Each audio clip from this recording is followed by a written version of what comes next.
Recent subscribers might not know what videos built the channel's foundation, but long-time subscribers would know that this show would be nothing like it is today without the Mega Man franchise. About a year into my career, I covered the Mega Man X games in a retrospective that took me from 116 subscribers to about 3,000 in 10 months' time. I later did some Mega Man Zero stuff, but I've largely been focused on Mega Man X content ever since. It has been a very long time coming, but after years of requests, I'm finally here to tackle the original Mega Man series, the classic series that started on the Nintendo Entertainment System in 1987. For today's episode, I'll be giving my full history with and current thoughts on the original Mega Man game, focusing on what it did right in building this franchise, and how the game almost didn't get a sequel.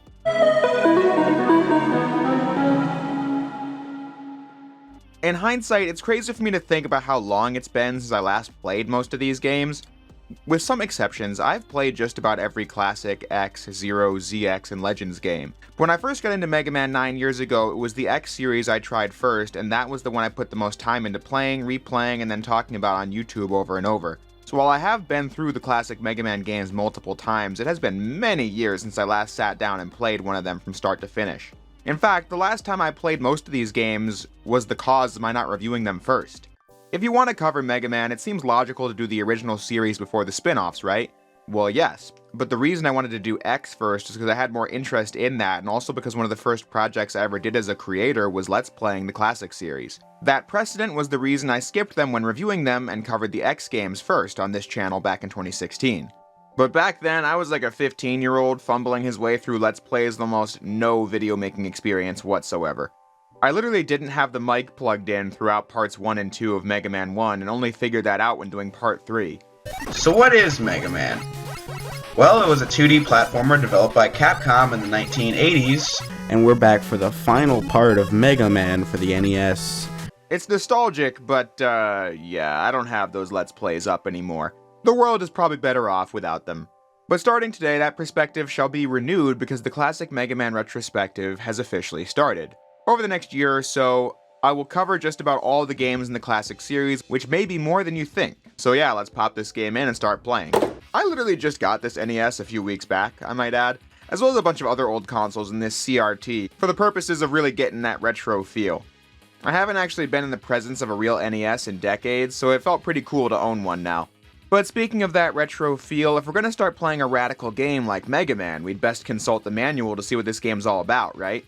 I mean, you put the cartridge in the console and you just get taken to the title screen with no fanfare. The manual is how you got the basics of the game back in the day. So let's see what we're dealing with here. Alright, useful game hints. A thermometer-shaped Mega Man energy meter appearing upper left in game playing scenes serves to monitor Mega Man's power levels. If and when Mega Man is bodily struck or hit with enemy projectiles, degrees of energy are lost. Okay, well, let's see the controls. 4 separate action tips. Pressing any of 4 action tips moves you and Mega Man in that direction. Left, Mega Man moves left. Right, Mega Man moves right. Up, Mega Man leaps upward, and down, Mega Man crouches down. Wait, what? We're talking about a game with 2 buttons and a D-pad to work with, and somehow we messed up the controls. The manual simultaneously claims that A is jump and that up is jump. And the game most certainly has no crouch button. Alright, so the manual's a mess, but at least the story is somewhat there. It's Mega Man versus the powerful leaders and fighting forces of Monsteropolis, that strange, multifaceted land of robot-like humanoids.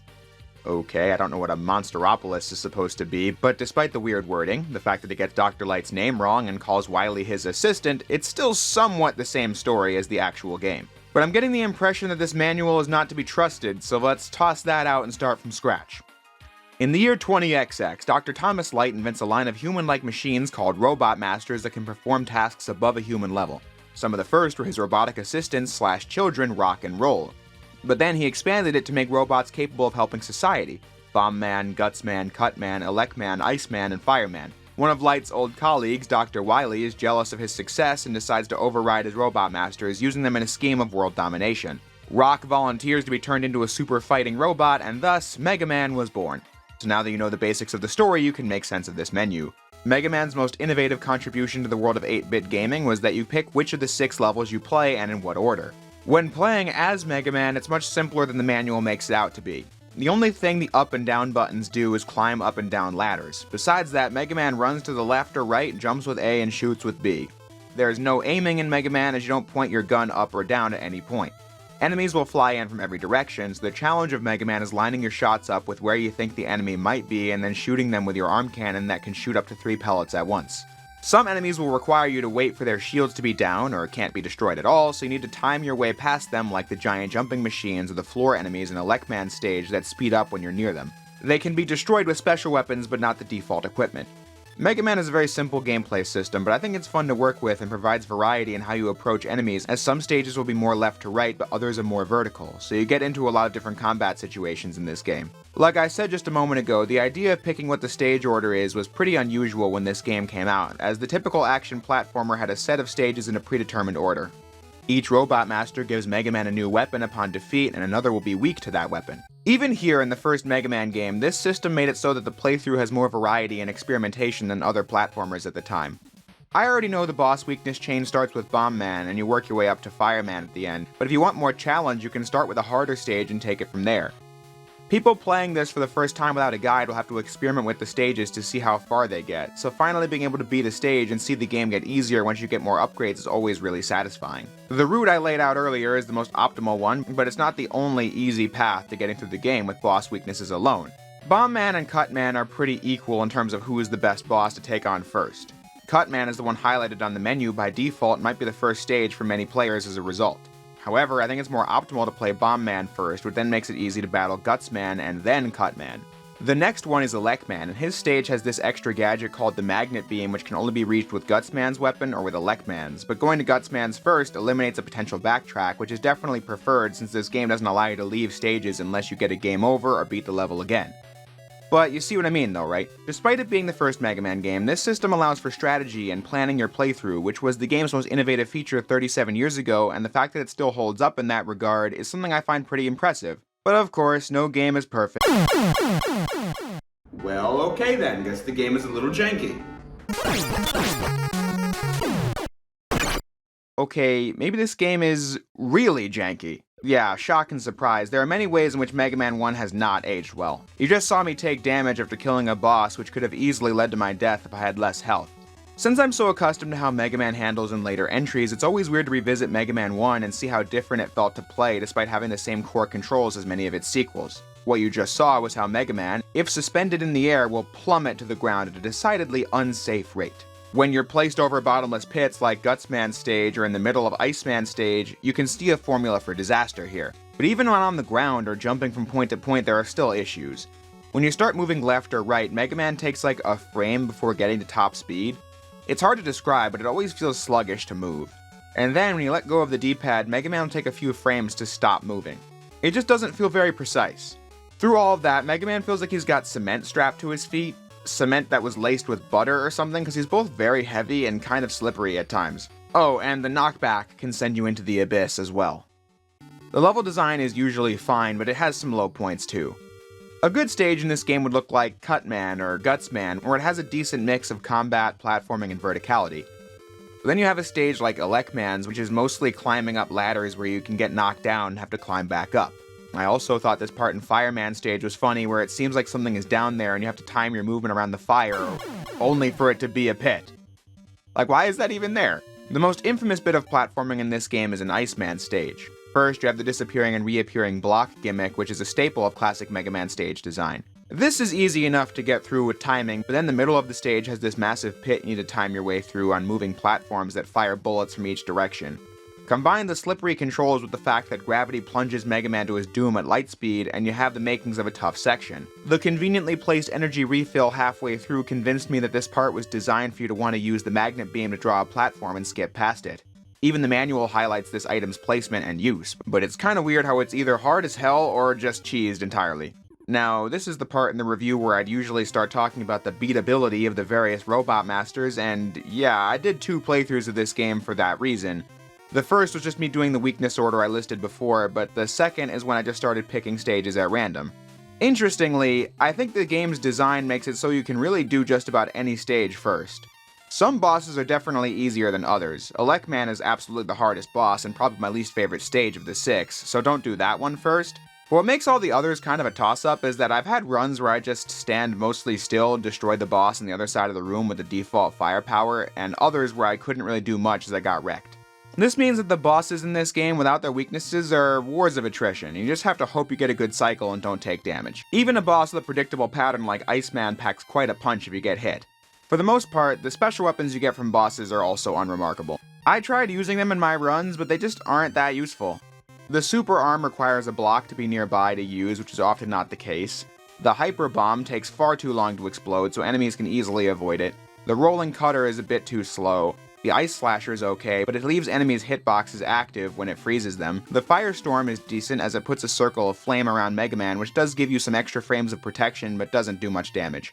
And then the Thunder Beam is the only really strong weapon in the game as it fires up, down, and forward and deals massive damage, just with the side effect that it'll cause the game to slow down. Having said that, I mentioned earlier that Mega Man had an issue garnering an audience back when it first came out. Now that I've outlined the areas where this game was unpolished or janky, perhaps you're wondering, well what, was it bad word of mouth or something?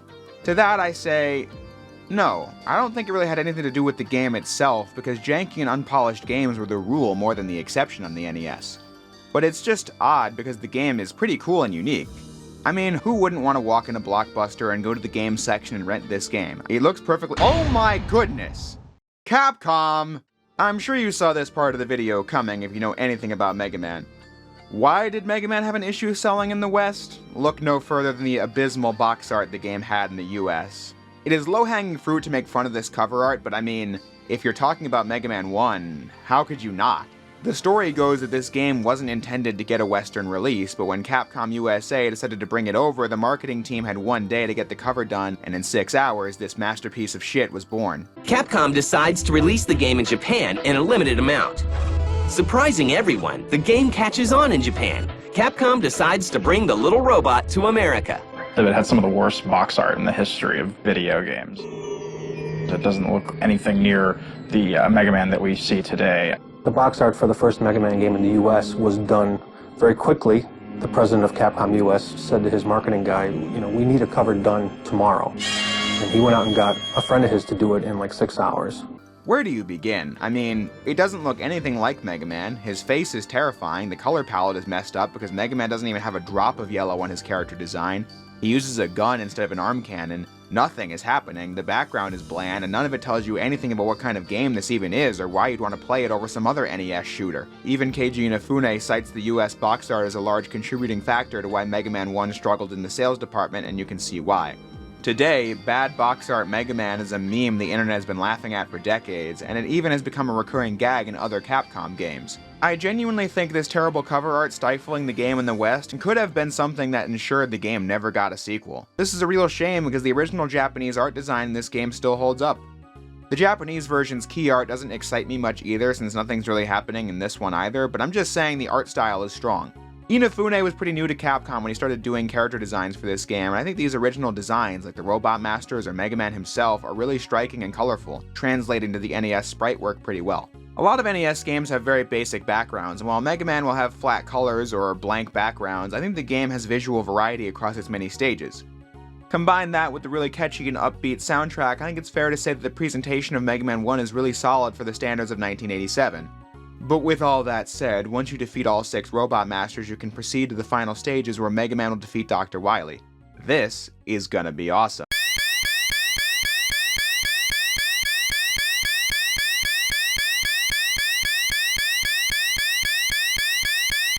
Well, okay then. Once the auditory torture is complete, you begin the first of the final 4 stages. The Wily Castle in Mega Man 1 established some tropes other games would continue to use. In the first one, several segments require you to use your special weapons since this is the first point in the game where the designers know the player is guaranteed to have them all. So you have to move some blocks with the super arm or the thunder beam and freeze some fire with the ice slasher. The magnet beam is also required to get past this part in Wily Castle 1. This level's pretty easy, but it's infamous for the boss fight against the Yellow Devil at the end. This blob machine will form via blocks flying across the screen, and you have to dodge it carefully. This is pretty simple in concept, however in execution it feels nearly impossible to dodge at times. Perhaps that wouldn't be so aggravating if it weren't for how much damage this behemoth actually did versus how little health it loses, but as it stands, it's a really irritating fight. Players of the game have one recourse, a glitch activated by pressing select when a projectile hits an enemy. It refreshes the game so that the attack will just damage the enemy again, and you can spam that until the health bar is depleted. This is the best way to defeat the Yellow Devil, and I'm just gonna be real. It's always something I fall back on when I'm getting my butt kicked by a boss like a Lek-Man. Once you get past that though, the Wily Castle is nothing a player who made it this far can't handle, including the War of Attrition boss like this copy Mega Man fight in Wily Castle 2. I really don't even know what the ideal strategy for this even is, so I just spam the fire attack and hope I empty his health bar before he does the same to me. Then Wily Castle 3 is always a level I forget even exists, as it lasts all of 45 seconds before the boss fight, and it's really easy to clear. The final stage replenishing all your life and weapon energy just before the boss rush, and the final battle against Dr. Wily, which has 2 phases that are both pretty easy to deal with, even if you don't use the pause glitch, as it takes a lot of by-the-frame damage from its weakness. But despite the relative ease that comes from beating this game, I will say I always get a hit of nostalgia whenever I beat the game or listen to its ending music. I told this story once a long time ago, but to just paint the picture, in 2015 I had gotten into the Mega Man X series via X1 through X3 being on the Wii U eShop, and then X4 and X5 on the PS3 store. I really wanted to get into Mega Man, and X1 was considered the favorite by so many, so I tried that first. I had a tough time with it, but once it clicked, it really clicked, and then I played the first 5 X games. From there, I really wanted to become a fan of this series as a whole, so I picked up the Zero Collection on DS and the Mega Man Anniversary Collection on PS2, which came with Mega Man 1 through 8 and some other spin-offs. I just remember the day I beat Mega Man 1 in this really bright sunset in the spring of 2015. I did struggle with the game at times, but thought it was a really fun and rewarding game. The end credits theme really hit me because the melody is the same as the iconic intro music from Mega Man 2. Even without having played it yet, every retro game enthusiast worth their salt knows the Mega Man 2 intro music. But then I find out by beating the first game that the tune actually originates from here. I don't know how to describe it. Hearing the music just made me feel like I had ascended from someone who was kinda sorta trying to get into Mega Man to someone who was a fan of it. That's always what this ending makes me think of, and it's always why I remember Mega Man 1 pretty fondly, even now. As this video has gone over, Mega Man 1 is certainly not a game that has aged perfectly. It is indeed relatively unpolished, but I think the game is really appealing. I was saying earlier how the format of stage design this game thought up was pretty new for a game at the time, adding non-linear progression to a stage-by-stage action game. When listing out what makes Mega Man 1 a good game, it struck me how much of the DNA is shared between this game and some of my favorite games ever, like Mega Man X1 through X4. Many franchises that got their start in 8-bit might not be recognizable as the same series even just a few entries later, like The Legend of Zelda. But no, I could praise Mega Man X2 for so many things that got their start in Mega Man 1, I think that's truly an incredible feat. Despite the fact that it wasn't really much of a hit game, even by the standards of 1987 game sales, it was appealing enough as a concept that it managed to get a sequel and become the big franchise that it is today. It's certainly not my favorite game ever made, but I'll always have a fondness for it, and if I ever choose to replay it, I'll have a good time with it. But that's about all the time we have for today.